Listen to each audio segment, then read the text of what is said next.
Bueno, doña Elvira Roca, que es, me he enterado no hace mucho tiempo, como a ella le gusta que le llamen, tiene la palabra. Muchas gracias. Realmente es un extraño destino, el mío, el que me obliga a estar constantemente desmintiéndolo todo.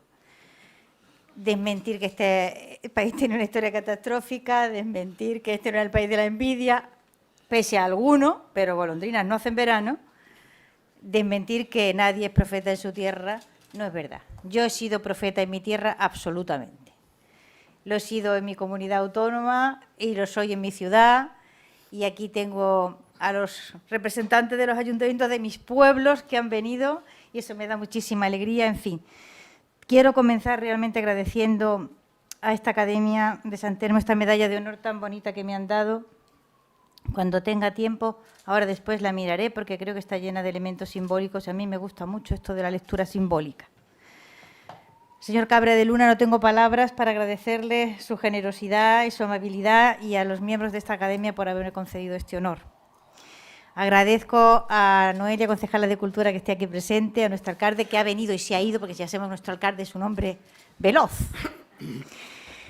A Raúl Vallejo, alcalde de mi pueblo, que ha venido desde el Borge para estar aquí. A Manuel López, concejal del Ayuntamiento de Alaurín de la Torre, que es mi otro pueblo. También le agradezco que haya venido para estar aquí. A mi familia y a mis amigos, a mis hijos que están haciendo el ganso ahí. También les agradezco muchísimo que hayan venido. Supongo que yo debo de dar una explicación que tiene que ver un poco con las razones por las que pienso que me han dado estos premios, que yo creo que son una suerte de premio a la alegría, porque hemos estado durante décadas y probablemente siglos, yo creo que siglos, cultivando lo peor de nosotros mismos, cultivando la peor versión de nosotros mismos, cultivando la peor idea que era posible tener de nosotros mismos. Ha sido una tendencia perversa, como morbosa. Tiene su explicación, el porqué, pero no deja por ello de ser una tendencia morbosa y casi enfermiza. España, esta de ahora, la que tenemos, la que conocemos, en la que hemos vivido, en la que hemos ido al colegio, en la que hemos trabajado.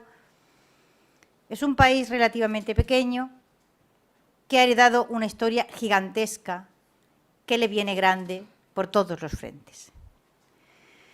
Y esa historia gigantesca ha estado mal gestionada a lo largo de muchísimo tiempo y ha terminado convirtiéndose en un lastre ante el que no se sabía reaccionar, con el que no se sabía qué hacer, y frente al que se reaccionaba también, normalmente mal, de una manera virulenta, extraña, muy complicada. Hay gente que piensa que las realidades históricas son como almas encarnadas en pueblos y que las realidades históricas no cambian, ¿no? Yo no tengo aquello de la unidad de destino en lo universal. Yo no tengo ese pensamiento. Yo creo que la historia es una realidad humana móvil, enormemente móvil, y el hecho de que las palabras permanezcan a lo largo del tiempo no significa que esas realidades sean idénticas. O sea, España es un significante que ha tenido muchos significados a lo largo del tiempo. Y esa pluralidad de significados para un solo significante ha llevado a gigantescas confusiones. Yo las llamo las confusiones de los pronombres. Las confusiones de los pronombres que hacen que, por ejemplo, hablas con un hispanoamericano, así que sea un poco tonto, y te dice, ustedes los españoles vinieron a España, pero ¿qué españoles? ¿Eran inmortales los del siglo XVI? ¿Somos los mismos del siglo XVI? ¿Usted a qué españoles se está refiriendo? ¿Cómo puede decir ustedes los españoles? Ese pronombre ustedes es un desastre total. Es la materialización de la ignorancia. La gente se muere y cambia. A nadie se le ocurriría hoy día llegar a Roma, ¿verdad?, a decirle al alcalde de Roma, a ver por qué enviaron ustedes aquí a Escipión el africano. El hecho es que Escipión el africano vino. Y con él vinieron los romanos, y con los romanos vino el latín, y ya no sabemos qué sería de esta tierra si no hubieran venido los romanos. O sea, que como decía Eugenio Asensio, que es un gran historiador, un señor fantástico, recomiendo sus libros, la historia de un pueblo es todo lo que le ha pasado a ese pueblo. ¿Nos ha pasado Roma? Efectivamente, nos ha pasado Roma. Si nos quitamos Roma, ¿qué queda de nosotros? No lo sabemos. Sin embargo, tenemos la peregrina idea de que la historia de Roma no forma parte de nuestra historia. ¿Cómo que no? La historia de Roma forma parte de nuestra historia. La historia de Roma y la historia también de los cartagineses y lo que sabemos de ellos. Y todo el mundo que pasó dejó cosas, dejó su sangre, dejó su cultura, dejó infinitas aportaciones. ¿Cómo vamos a medir? ¿A partir de qué momento cuaja la piedra filosofal de España y podemos decir que a partir de este instante esto es España? Y antes de este instante no es España y después de este instante sí lo es. Bueno, pues si hay un aprendiz de brujo capaz de trazar esas líneas mágicas, que lo diga. Yo no lo comprendo, ni lo entiendo. No soy capaz de entender que se pueda decir que no es España Escipión el africano y si es España don Pelayo. Yo hasta ahí llego. ¿De acuerdo? O sea que creo que es más razonable acogerse a la idea de Eugenio Asensio de que todo lo que le ha pasado a un pueblo es historia de ese pueblo, lo bueno y lo malo. Y no podemos en ningún momento considerar que ese pueblo mágicamente precipita, ¿vale? Y se manifiesta así como una realidad ya, unidad de destino universal, y no cambia más. ¿Pero cómo va a no cambiar? Eso es un disparate absoluto y total. Esas ideas esencialistas, que son dogmáticas, llevan a verdaderas atrocidades desde mi punto de vista. Y una de las que estamos ahora en curso, porque uno de los disparates, o sea, una de las virtudes, más bien, ¿no?, de las ideas disparatadas y desquiciadas es que son muy contagiosas. Es una cosa curiosa. Las ideas buenas, razonables, sensatas, resulta que hay que defenderlas a macha martillo, o sea, constantemente. En cambio, aparece una idea imbécil por ahí y automáticamente se propaga. Es una cosa fantástica. Esto mi madre me contaba que mi abuelo, Julio, decía que hay mucho más bueno que malo. Lo que ocurre es que el mal es más poderoso. Y la prueba era que si tenía uno un vaso de agua fantástica, clara, cristalina, transparente, le echaba 2 gotas de veneno y la transformaba en veneno. Había más agua limpia antes, sí, pero ya no lo hubo.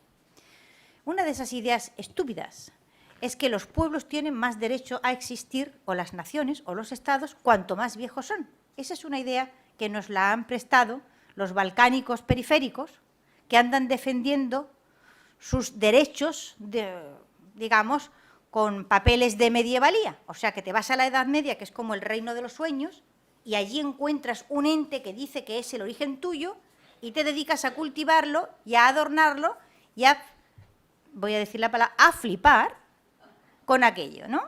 Y entonces, automáticamente, todos los que alrededor reaccionan intentando también reivindicar derechos de medievalía. Pero ¿esto qué disparate es? Es decir, que una nación, que un Estado, porque es más viejo, tiene más derecho a existir. ¿Hasta dónde reivindico yo mi vejez? O sea, que los fueros navarros tienen más derecho que la ex Flavia Melecitana, aquí estupendamente representada por un profesor mío de universidad, que fue uno de sus investigadores más señalados. ¿Qué hacemos con nuestra Lex Flavia Melecitana? También tendrá derecho la Lex Flavia Melecitana. Es decir, ¿dónde paramos el derecho a existir en función de que hubo algo aquí que yo digo que es mío y de ese algo yo me reivindico? Eso es un disparate. A partir de que nace el concepto de soberanía nacional moderno, se acabó. No hay más para atrás. No hay derechos históricos. Hay aquellos derechos de ciudadanía que conceden las constituciones. Y todo lo demás es Edad Media, y todo lo demás es fuero, y todo lo demás es huir hacia el pasado y no ser capaz de afrontar el futuro. Que eso es en realidad, o una parte grande de los problemas que el país tiene ahora mismo, proceden de ahí, de ese rechazo de la modernidad, de ese rechazo de la Constitución, del constitucionalismo y de las nuevas fuentes de soberanía nacional que en España quedan materializadas en la Constitución de Cádiz. Todo lo demás es historia y no es política. ¿De acuerdo? una de las grandes dificultades que tenemos es que la historia de España ha sido tan gigantescamente manoseada por unos y por otros por distintas razones, que entrar a la historia de España al puro manoseo ya se ha convertido en una especie de vicio constante. Todo esto procede otra vez del enorme problema con los pronombres y los tiempos que tenemos. Vamos a ver si nos centramos y dejamos varias cosas claras. El Imperio Español se acabó hace 200 años. Esto hay que decirlo. Parece mentira, pero hay que decirlo. Porque hay mucha gente que no lo sabe. Es asombroso, pero es así. Hay mucha gente que no sabe que el Imperio Español se acabó hace 200 años. Se sabe que no lo saben porque siguen luchando contra él. Nótenlo. ¿Vale? A ambos lados del Atlántico, con verdadera pasión. Es una cosa fantástica. A mí me resulta verdaderamente curioso esto. Y siguen, digamos, generando textos contra el imperio.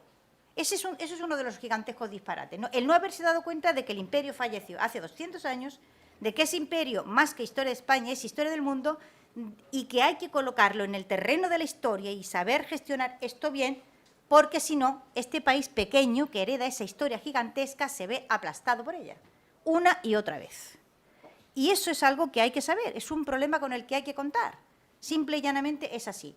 No es que lo queramos o no lo queramos, es que lo tenemos, simplemente lo tenemos. Esa es la realidad de nuestra historia. España es un país pequeño que hereda el nombre y la historia del que ha sido probablemente el imperio más grande que se ha generado en Occidente.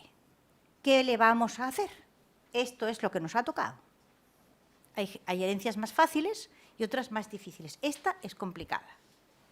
Y dicho esto, o sea, que el imperio se murió hace 200 años y que es una cosa que hay que repetirla, y porque parezca una tontería, no hay que dejar de decirla constantemente para que la gente se ubique, ¿vale? Que ya no hay imperio, que no hay. En ningún sitio, se acabó. 200 años hace de esto. Entérense, ese es el primer error. El segundo, que también es muy común y que tiene que ver con algunas alusiones que ha hecho el señor Cabra aquí presente, es la confusión del imperio español con el franquismo. Es una cosa fantástica, fantástica. O sea, que un imperio gigantesco que tenía más de 20 millones de kilómetros cuadrados, que se expandía por los continentes, etcétera, etcétera, que cambia la historia del mundo en realidad, es lo mismo que una dictadura periférica cutre, ¿vale?,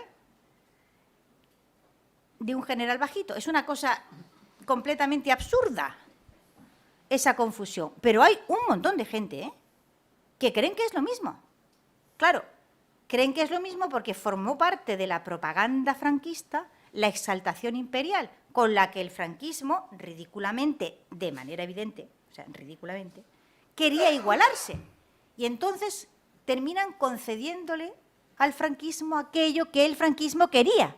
Es decir, que los herederos del imperio eran ellos. Absurdo, una cosa completamente ridícula. Solamente entendible por la gente que cantó el cara al sol en los patios de los colegios y no fue capaz de reciclarse mentalmente. Hay que saber que A, el imperio falleció hace 200 años, B, el imperio español no tiene nada que ver con el franquismo, C, este es otro país. Y ahora, con esas cositas claras, a ver si somos capaces de gestionar, no de manera destructiva, ni para generar rencores, ni para generar enconos, ni para generar a un lado y otro del Atlántico políticas destructivas que nos hagan daño a todos y no beneficien a nadie en esta comunidad gigantesca de 500 millones de personas. Con todo eso hay que saber lidiar y convertirlo en algo que resulte positivo, o al menos que no sea dañino para nosotros mismos, porque no hacemos daño a nadie, es que nos hacemos daño a nosotros mismos habiendo absorbido esa versión catastrófica de nuestra historia, que es nuestra, pero que es nuestra y de los chilenos y de los mexicanos y de medio mundo. Eso hay que gestionarlo medio bien en defensa propia. La historia de España necesita una gigantesca pacificación. Hay que pacificar esa historia y dejarla en el sitio de la historia. Y luego, la gente que tenga complejos franquistas, pues se le paga un psiquiatra o algo, ¿no? Pero hay sobre todo que dejar esa historia en su lugar y aprender de ella lo suficiente como para que nos beneficiemos positivamente, constructivamente, de aquello que dejó unido. Porque nos pongamos como nos pongamos, aborrezcamos o no aborrezcamos a Felipe II. En fin, el hecho es que en el mundo hoy hay 500 millones de personas que hablan español. Es una realidad. Es una realidad. Y que eso es una realidad, insisto, que bien usada, bien llevada, creativamente utilizada, podría ser fantástico para todos. Y lo que nos encontramos en realidad es justamente una especie de política de la culpa la tienes tú, un uso perverso de los pronombres a lo López Obrador y ustedes los españoles, ¿pero qué españoles? Y una serie de tonterías que verdaderamente no se sabe cómo han nacido, cómo han llegado a hacerse tan populares, si no fuera por eso que he dicho antes, que las ideas malas, tontas, tienen un don para la procreación y se expanden a más velocidad que las ideas buenas y creativas. Yo no acierto a encontrarle otra explicación que esta que acabo de dar, ¿no? Fíjense ustedes lo que decía antes del complejo franquista. El hombre que definió la palabra hispanofobia, que la utilizó por primera vez y que la definió, era un señor que se llamaba Rafael Altamira y que murió exiliado en México en 1953, creo. No quiso nunca regresar y recuperar la cátedra que había perdido en Oviedo, ¿no? Pasó su vida, fue un hombre muy importante, muy poco conocido. Es uno de estos grandes españoles que hay que sacar de los armarios, Rafael Altamira. Por ejemplo, el Tribunal Internacional de la Haya fue un gran jurista, un gran historiador y un gran jurista. El Tribunal Internacional de la Haya, las constituciones del Tribunal Internacional de la Haya se deben a él. Fue propuesto al Premio Nobel por su impulso y por su colaboración importantísima en la instauración y en los estatutos con los cuales ese Tribunal Internacional se creó y luego funcionó. ¿Qué más? Pues fue uno de los primeros que definió la leyenda negra como una herramienta de guerra. La leyenda negra ha sido una herramienta de guerra, fue una herramienta de guerra. Y no podemos decir ingenuamente, como dice por ahí un historiador conocido, es el complejo de no nos quieren. Esto no tiene nada que ver con el querer o el no querer. Ni a los españoles les preocupa absolutamente nada que los quieran o no. Esto no tiene absolutamente nada que ver con eso.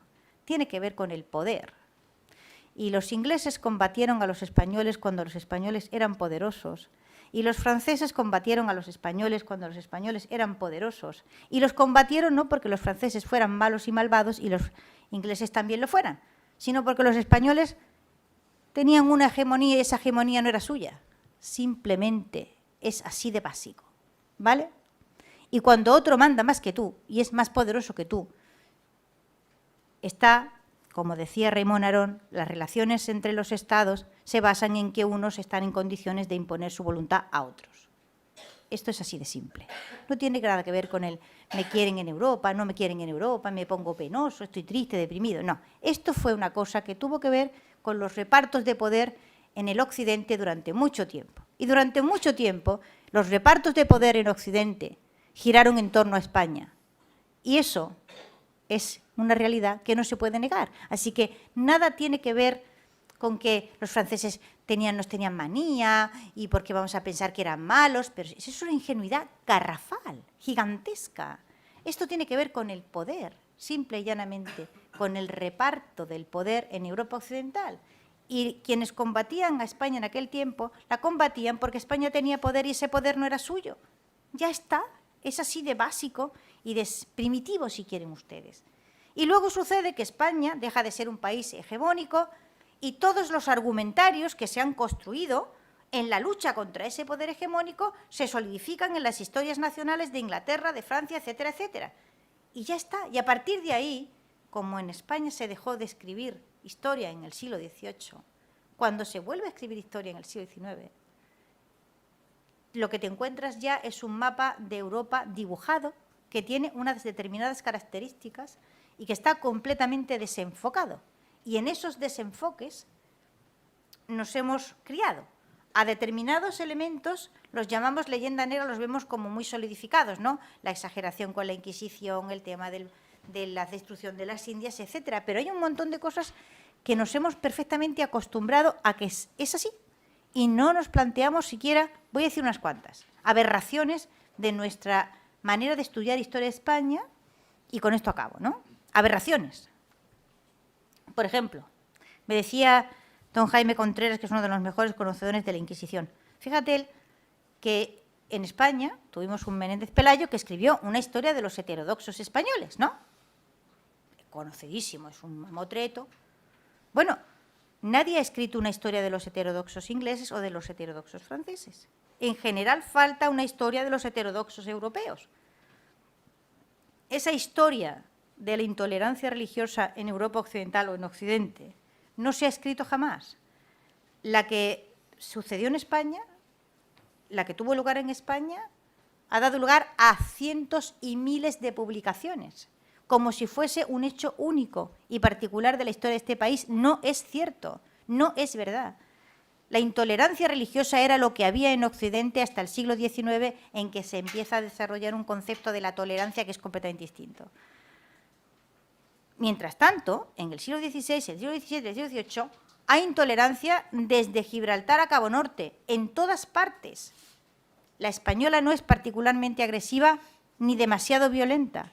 Y si se la estudia correctamente, entonces tiene un sentido. Pero si la aíslas del resto, entonces parece una aberración, una monstruosidad. Parece que es algo que solo hubiera ocurrido en la historia de España. No es cierto, no es verdad.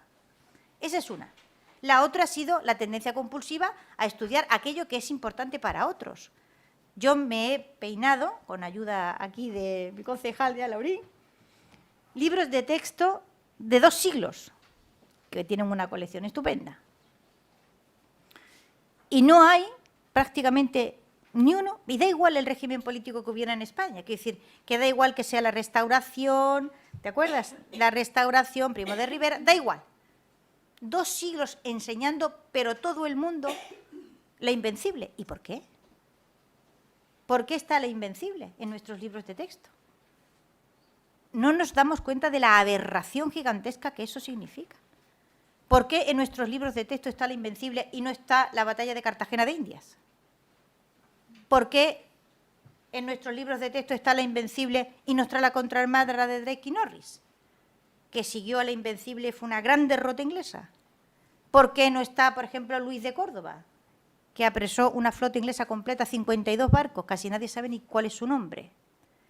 Es decir, ¿por qué nosotros estudiamos una supuesta derrota de España porque está en los libros ingleses? O sea, lo que hay que concluir aquí es que nosotros hemos terminado estudiando la historia de España, que ha sido creada para la autoestima inglesa, para la autoestima francesa, etcétera, etcétera, etcétera. ¿Y la nuestra?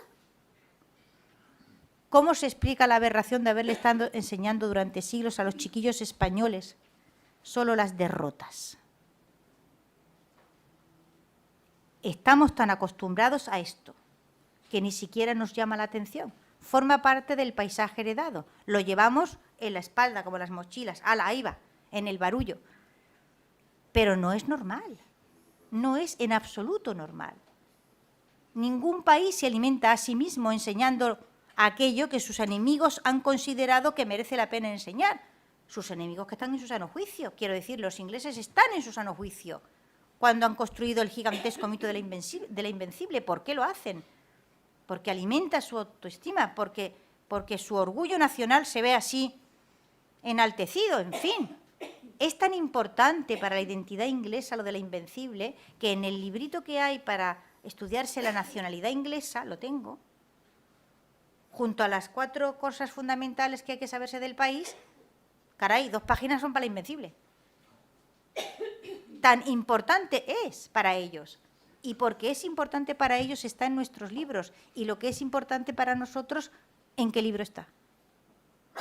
Pues todos estos son cosas que tenemos que cambiar. Tenemos que aprender a cambiarlas. Porque hay que educar a los españoles no en sus derrotas, sino en sus victorias. ¿O no? Pienso que es lo sano y lo razonable. Ya vendrán otros que enseñarán a los suyos sus propias victorias y nuestras derrotas. Claro, claro. Muy bien que hacen, porque están bien en su sano juicio, en su cabeza. Todo el mundo actúa en beneficio propio. Claro. Nosotros, ¿por qué actuamos en beneficio ajeno? Simplemente es que hay que sanear. Algunas cosas hay que sanearlas. Y esto no es una lectura pesimista en absoluto, porque dense ustedes cuenta de haciendo estas barbaridades que hemos estado haciendo durante muchísimo tiempo, enseñando a los españoles, generación tras generación, la peor versión posible de sí mismos, y seguimos estando aquí. O sea, que el día que hagamos las cosas bien va a ser la mundial. Yo estoy completamente convencida de eso. En fin, con esto acabo. Muchísimas gracias a todos por venir.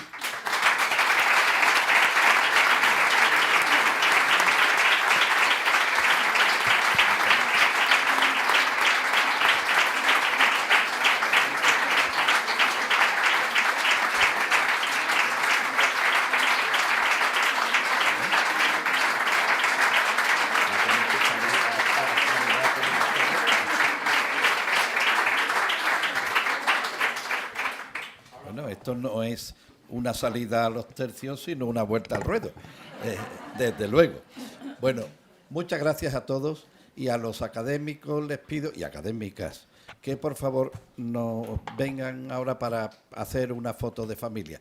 A todos ustedes, muchísimas gracias por su asistencia, y sigan así ayudándonos a poder cumplir nuestros fines, asistiendo a nuestros actos, y, en fin, algo siempre se nos quedará, sobre todo la parte buena de las historias. Muchas gracias.